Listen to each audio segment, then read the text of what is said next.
ഞാൻ പലപ്പോഴും സോഷ്യൽ മീഡിയകളിൽ പോസ്റ്റ് ഇടാറുണ്ട് ഇത്തരത്തിലുള്ള നോമ്പുകളെക്കുറിച്ച്, അയ്യാമുൽ ബീദിനെക്കുറിച്ചും അതുപോലെ വ്യാഴാഴ്ച തിങ്കളാഴ്ചയൊക്കെ വരുന്ന നോമ്പുകളെക്കുറിച്ച്. പക്ഷെ നമ്മുടെ സമുദായത്തിലെ ഭൂരിപക്ഷം വരുന്ന ആളുകൾക്കും ഈ നോമ്പുകളെക്കുറിച്ച് അറിയില്ല.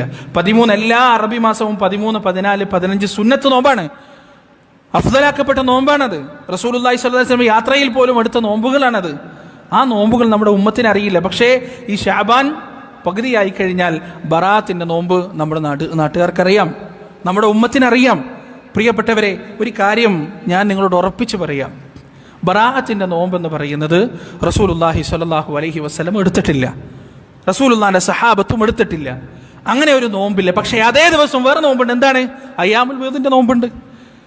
ഇവിടെ എങ്ങനെയാണ് എന്താണ് നമ്മുടെ പ്രമാണം? ഒന്ന് പരിശുദ്ധ ഖുർആനാണ്, 2 സഹീഹായ ഹദീസുകളാണ്. ഇത് രണ്ടാണ് നമ്മുടെ പ്രമാണങ്ങൾ.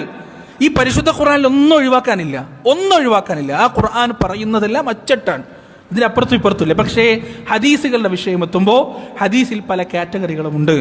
സഹീഹായ ഹദീസുകളുണ്ട്, അഹ്സനായ ഹദീസുകളുണ്ട്, ദഈഫായ ഹദീസുകളുണ്ട്, മൗദൂആയ ഹദീസുകളുണ്ട്. എങ്ങനെയാണ് ഹദീസുകൾ ഇങ്ങനെ വേർതിരിക്കപ്പെടുന്നത്?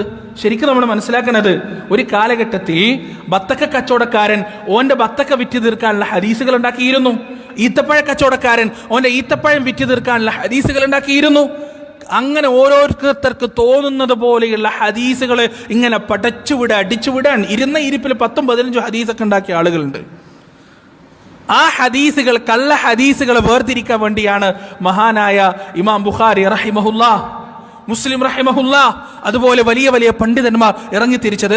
അതിനെ ഫിൽട്ടർ ചെയ്യാൻ, സഹീഹായ ഹദീസുകൾ മാത്രം ഈ ഉമ്മത്തിന് കൊടുക്കാൻ. നിങ്ങൾക്കറിയോ, ഒരു ഹദീസ് അതിന്റെ സ്വഹത്ത് മനസ്സിലാക്കാൻ മാസങ്ങളോളം യാത്ര ചെയ്തിട്ടുണ്ട് ഇമാം ബുഖാരി, മാസങ്ങളോളം. ഇമാം ബുഖാരി ഒരു റഷ്യക്കാരനാണ്. അദ്ദേഹത്തിന്റെ ജീവിതത്തിലുള്ള ത്യാഗം ചെറുതൊന്നല്ല പ്രിയപ്പെട്ടവരെ, ചെറിയ ത്യാഗമൊന്നല്ല. ഒരുപാട് കാൽനടയായിട്ടും കഴുതപ്പുറത്തും കുതിരപ്പുറത്തും യാത്ര ചെയ്ത് ഭക്ഷണമില്ലാതെ, വെള്ളമില്ലാതെ, അന്നമില്ലാതെ മുഷിഞ്ഞ് അദ്ദേഹം പ്രയാസപ്പെട്ടിട്ടുണ്ട് ഒരു ഹദീസിന് വേണ്ടി. എങ്ങനെയാണ് ഒരു ഹദീസ് സഹീഹാണോ ദഈഫാണോ എന്ന് വേർതിരിക്കുക? ആ ഹദീസ് ഇന്നാള് പറഞ്ഞു എന്ന് റസൂൽ വരെ മുട്ടൂലേ, അതിനാണ് സനദ് എന്ന് പറയുക. അസ്നാദുകളെ പഠിക്കും. ആ അസ്നാദുകളിൽ ഏതെങ്കിലും ഒന്ന്, ആ പരമ്പരയിൽ ഏതെങ്കിലും ഒരു കള്ളനുണ്ടെങ്കിൽ, ഏതെങ്കിലും ഒരു കളവ് പറയുന്നവരുടെ ഒരു കദ്ദാബ് ഉണ്ടെങ്കിൽ, ആ ഹദീസിനെ അദ്ദേഹം ദഈഫായി വേർതിരിക്കും. ആ ഹദീസ് പിന്നെ സ്വീകരിക്കാൻ പറ്റൂല. അങ്ങനെ മുഴുവനായും റസൂലിലേക്ക് എത്തുന്ന ഹദീസുകൾ, സത്യസന്ധന്മാരുടെ പരമ്പരയുള്ള ഹദീസുകൾ സ്വഹീഹായി വേർതിരിക്കും. ആ ഹദീസ് നമുക്ക് സ്വീകാര്യമാണ്. ഞാൻ നിങ്ങളോട് ഉറപ്പിച്ചു പറയാണ്, ബറാഅത്തിന്റെ നോമ്പ് സ്വഹീഹായ ഒരു ഹദീസിലും കാണാൻ പറ്റൂല. നബിദിനാഘോഷം സ്വഹീഹായ ഒരു ഹദീസിലും കാണാൻ പറ്റൂല. സ്വീകാര്യമായ ഒരു ഹദീസുകളിലും മിഅ്റാജിന്റെ നോമ്പ് സ്വഹീഹായ ഒരു ഹദീസിലും കാണാൻ പറ്റൂല.